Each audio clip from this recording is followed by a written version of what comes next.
प्रणाम साथियों, राधे राधे, जय श्री कृष्ण, जय श्री राम। कैसे हैं आप सब?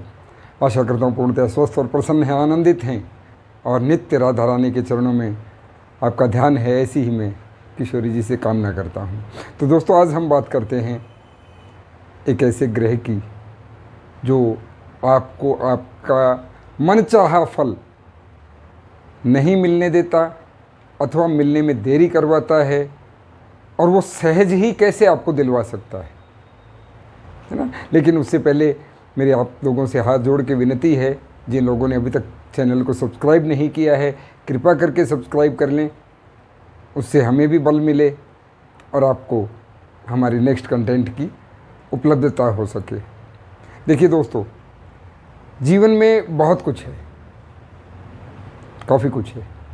ऐसा नहीं है कि मैं किसी अभाव में ज़िंदा हूँ, लेकिन ये सब है, सच्चाई देखी है, अनुभव किया है, तो आप लोगों के साथ साझा करता हूँ। मेरा प्रॉपर बिजनेस ज्योतिष नहीं है, ज्योतिष मेरा शौक़ है, मेरा पैशन है। और आप लोगों की सहायता, आप लोगों का जेब कटने से रोकना, पाखंडों से दूर होकर भौतिकतावादी संसार में, इस कॉम्पिटिटिव वर्ल्ड में बहुत प्रतिस्पर्धा का ज़माना है। आप लोग अगर इधर उलझ गए तो उधर से चूक जाएंगे। इसलिए ज़माने के साथ, समय के साथ चलने के लिए मैं आप लोगों के लिए कंटेंट बनाता हूँ, ये वीडियो बनाता हूँ। आपको कैसे लगते हैं?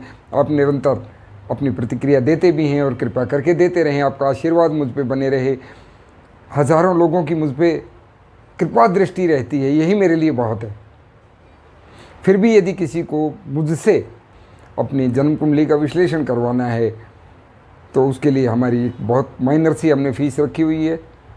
आप नीचे दिए गए मेल एड्रेस पे हमसे संपर्क कर सकते हैं, आपको आपकी डिटेल मिल जाएगी, जवाब अवश्य मिलेगा। हाँ, पिछले दिनों में काफ़ी दिन तक जवाब नहीं दे पाया। मैंने बताया था कुछ स्वास्थ्य कारणों से मैं एब्सेंट था, आप लोगों से दूर था। प्रभु की कृपा से अब साथ ही हूँ। तो दोस्तों, आज हम बात करते हैं उस ग्रह की जिसके बारे में मैं कह रहा था कि आपको आपका मनचाहा फल जीवन में मिलने नहीं देता। आप लाख मेहनत कर लें, उसमें रोकता है या बाधा उत्पन्न करता है, विलंब करता है। ऐसा कौन सा ग्रह है? और वही ग्रह आपको बड़ी सरलता से ये सब चीज़ें दिला सकता है। ये ज्योतिष का आश्चर्य है ना। तो वो ग्रह हैं केतु। केतु महाराज। मैं महाराज और इस तरह के आदर सूचक शब्द सभी के साथ लगाता रहता हूँ। किसी को अच्छा या बुरा नहीं कहना चाहिए, सब प्रकृति के हैं, सब भगवत पार्षद हैं।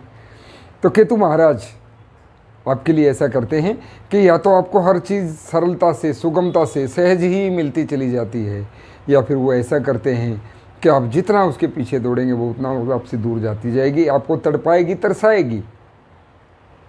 ये केतु का स्वभाव है।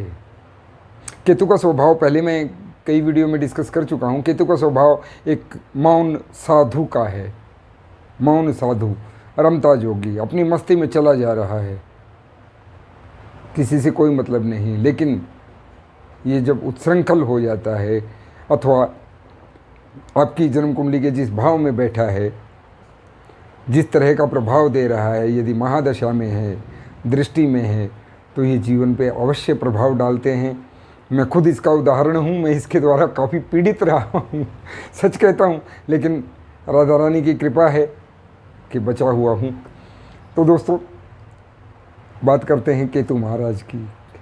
केतु महाराज, सभी अपनी अपनी जन्म कुंडली चेक करें। सभी लोग, जो 12 खाने का एक चार्ट होता है आपके पास, जिन्हें हम 12 भाव या 12 घर बोलते हैं, उनमें केतु की स्थिति कहाँ है, आपके जन्म समय का वो डाटा होता है कि वो कहाँ पे स्थापित है। अब मान लीजिए आपके लगन भाव में है, पहले ही में ही लगन में है, तो वो कहाँ प्रभाव डालेंगे आपके। लगन भाव किस चीज़ का है? लगन भाव आपका है, आपकी पर्सनैलिटी,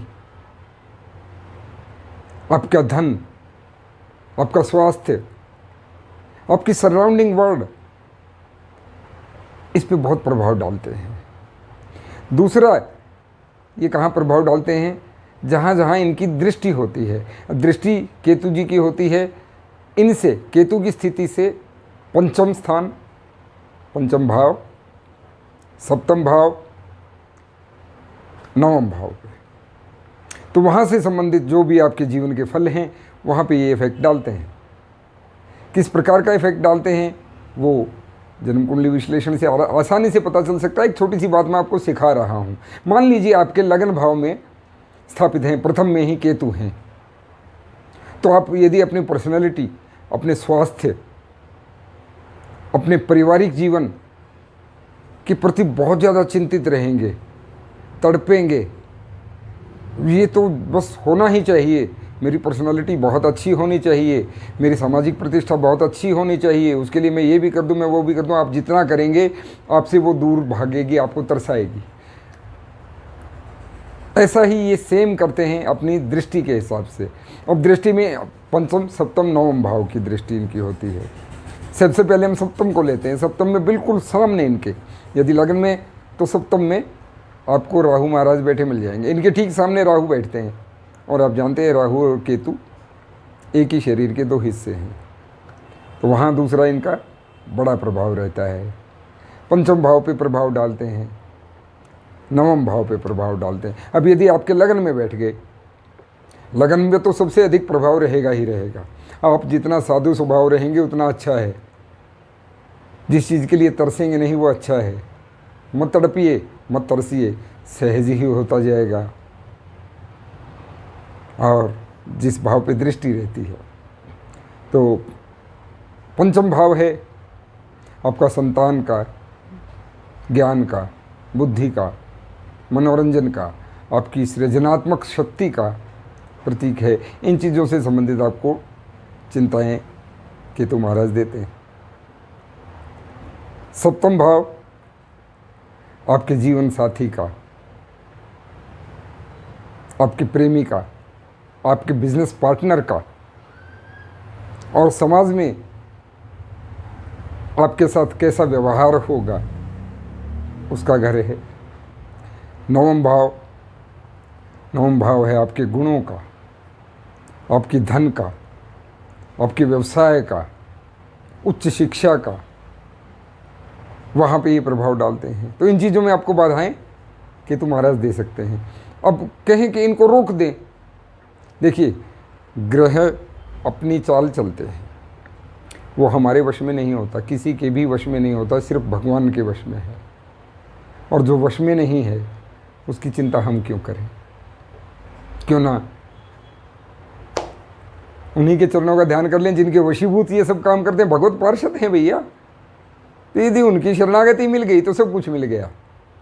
लेकिन मैं एक बात बता दूं, यदि आप किसी भी चीज़ को इनमें से लेके चिंतित हैं, अपने भाव से, जैसे मैंने कहा जहाँ केतु महाराज की मौजूदगी है वहाँ से आप गिन लीजिए। एक भाव तो वो स्वयं हो गया, उसे प्रथम भाव मान ले कि यहाँ केतु हैं। उसके ठीक सामने सप्तम भाव है, पंचम और नवम, इन पे इनकी दृष्टि होती है। उनसे संबंधित वस्तुओं का ये आपको मिलना बड़ा मुश्किल कर देते हैं, और कभी कभी कुछ लोगों को देखने में आता है कि उन्हें बड़ी सरलता से वो चीज़ें हासिल हो जाती हैं। अब इसका इलाज क्या है? वो इलाज मैं उपाय बताने लगूँ, बहुत सारे उपाय हैं जी।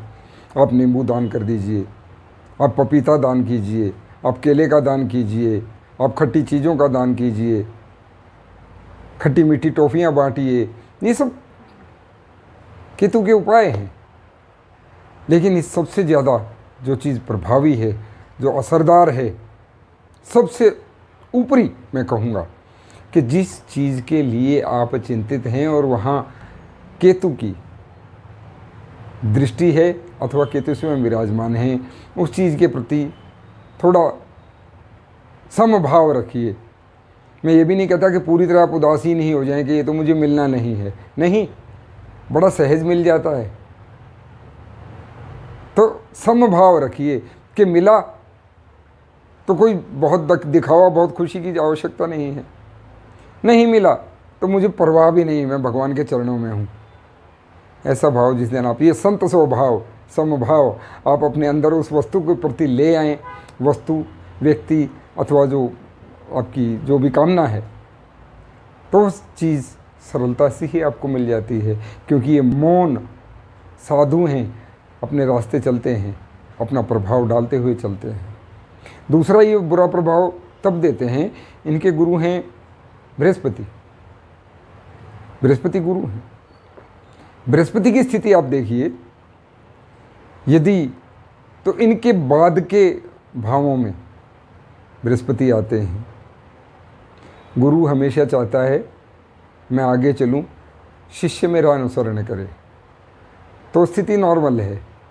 लेकिन यदि आपके केतु के जो सप्तम भाव से पहले के भाव हैं, उनमें बृहस्पति की, उनमें गुरु की उपस्थिति है, तो स्थिति और विकट हो जाती है।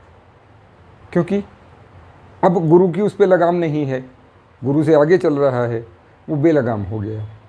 इधर गुरु को बुरा लगा कि ये चेला तो मेरी बात ही नहीं मानता, आगे आगे दौड़ता है, मनमर्जियाँ करता है, तो उसमें आपको गुरु के भी विपरीत प्रभाव मिलने स्टार्ट हो जाएंगे।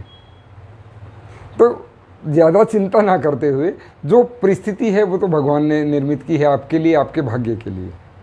लेकिन ये सहज उपाय मैं आपको बता रहा हूँ। जिस चीज़ का आप बहुत ज़्यादा दिखावा करेंगे, कोई कार्य करने से पहले, कोई वस्तु खरीदने से पहले, कोई विलासिता की वस्तु, जैसे आप गाड़ी लेने वाले हैं, कोठी लेने वाले हैं, कुछ भी, तो यदि आप उसका बहुत ज़्यादा दिखावा करेंगे, प्रपंच करेंगे, या बहुत बखान उसका करेंगे, बहुत प्रसन्न हो जाएंगे, प्रफुल्लित हो जाएंगे, तो केतु अपना प्रभाव तुरंत डालेगा वहाँ पे, उस चीज़ को आपसे दूर करेगा, यथासंभव दूर करेगा।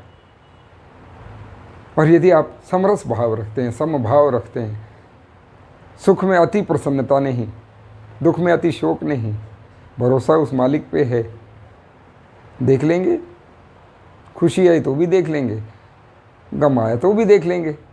इस भाव से, साधु स्वभाव से यदि आप चल पड़े, तो केतु आपको कुछ नहीं कहते, क्योंकि आप उसी के स्वभाव के बन गए ना। केतु आपको कुछ नहीं कहेंगे और बड़ी सरलता से वो चीज़ें आपको मिलती चली जाएंगी, लाइन लग जाएगी, भाग्य चमक उठेगा।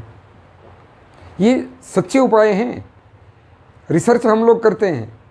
अब देखने को आप कहिए, मैं भी बहुत लंबा चौड़ा तिलक धारण करके और बहुत सारा आडंबर करके, फैशन करके, किसी अच्छे से स्टूडियो में, कोई मुश्किल काम नहीं होता ये सब बनाना स्क्रीन पे दिखने के लिए। लेकिन मैं सादगी में क्यों रहता हूँ, खासकर तब जब मैं आप लोगों से मुखातिब हो रहा होता हूँ, बात कर रहा होता हूँ। मैं अपने कार्यस्थल पे हम बैठते हैं तो ठीक है, थोड़ा ड्रेसअप होता है, काम करते हैं, जैसा समय है। घर में रहते हैं तो घर में हर व्यक्ति जो है इजी रहता है। लेकिन अक्सर मुझे सादगीपूर्ण जीवन में देखते होंगे, ये भी एक कारण है। तो दोस्तों, घबराने की किसी से आवश्यकता नहीं, समभाव अपने अंदर लाइए। केतु का सबसे अच्छा यही उपाय है, समभाव रखिए। दुख में अति दुख नहीं, सुख में अति प्रसन्नता नहीं, दिखावा आडंबर बिल्कुल नहीं। हर चीज़ें आपको सरलता से मिलती चली जाएंगी। और जहाँ केतु की उपस्थिति होगी अथवा दृष्टि होगी, वो चीज़ें तो आपके लिए सुगम हो जाएंगी। इतना सा मेरा कहना मानिए, हरि का नाम लीजिए, सावन का महीना है, आनंदित रहिए, प्रभु चरणों का ध्यान कीजिए, अपने स्वास्थ्य का ध्यान रखिए। बस यही जीवन है। प्रकृति का इस समय पूरा नज़ारा आपके सामने है।